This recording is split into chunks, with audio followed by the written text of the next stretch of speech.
Hey guys, I'm finally not sick anymore, and just in time too, because October is packed full of shows and movies for me to talk about. And to start things off, I watched Werewolf by Night, the new Marvel Halloween special, and it was quite a pleasant surprise. It's really no secret at this point that the fourth phase of the MCU has been rather hit or miss, and in the coming months, it's actually gonna come to an end.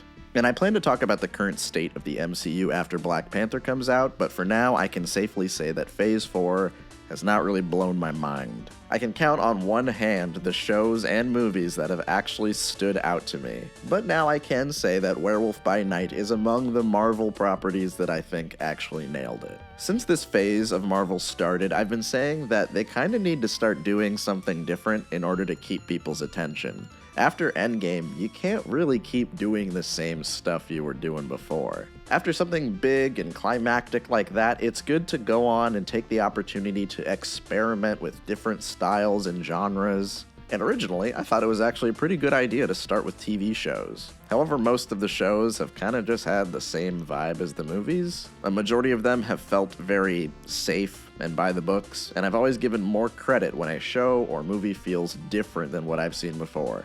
So it pleases me to say that Werewolf by Night is basically exactly what I want from these spin-off Marvel properties. This hour-long MCU Halloween special is very clearly a beta test for the supernatural side of the Marvel Universe, and I was a little worried it would be style over substance with the black and white visuals and the classic horror aesthetic, but I was very surprised to find that I actually liked the characters and the story a lot.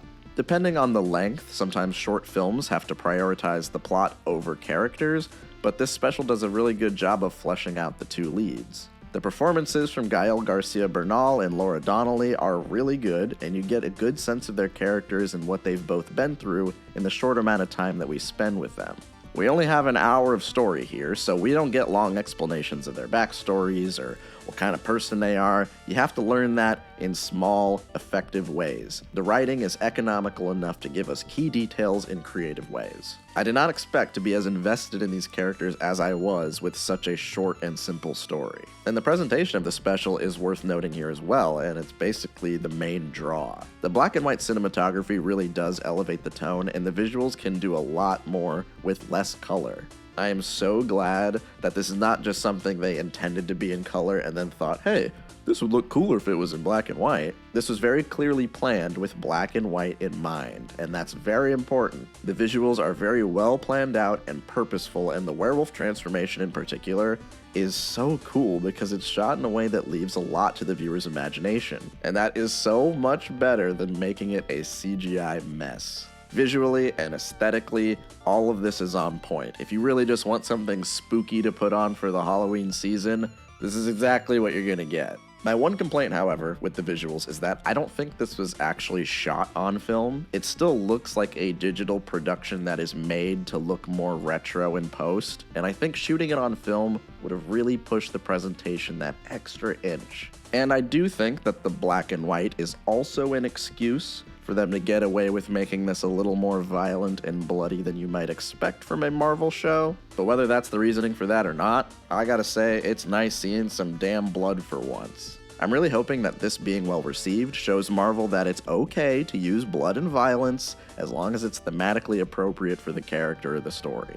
I have read that apparently Kevin Feige and the gang are having trouble with the new Blade movie, for instance. Presumably because they don't really want to use vampires and they don't want to show too much blood, but that's kind of Blade's thing. And Blade is a character that has ties to the characters in this special, so I'm hoping they see the success of this and it helps them course correct a little bit. If you're doing a supernatural story with ghouls and vampires and werewolves, you can't play it safe. You kind of have to go all out. And I'm really glad that this special knows that. And honestly, I do think that the hour-long special approach is very effective when done for certain characters. I think some characters do benefit from the longer runtime of a TV show or a movie, but like, for instance, I didn't think Moon Knight needed a TV show. I think if they tightened that story into like an hour-long TV special, it would have stood out a lot more. There are some comic book characters that can be summarized in an hour, and some do need a little more time. Elsa Bloodstone is a cool character. Does she need a 10-episode series to flesh her out? No, she doesn't. There are a ton of really cool Marvel characters that you can use this format with, and I really would like to see it utilized more in the future. And yeah, overall, I really enjoyed Werewolf by Night, and I think it offers a lot of fresh techniques and ideas that could make future Marvel stories a little bit more interesting. I like the characters here, and I'd like to see them again, and I really like this juicy, bite-sized story. I always say, less is more, and Werewolf by Night does a lot more with a lot less. So I'm going to go ahead and give Werewolf by Night an 8 out of 10.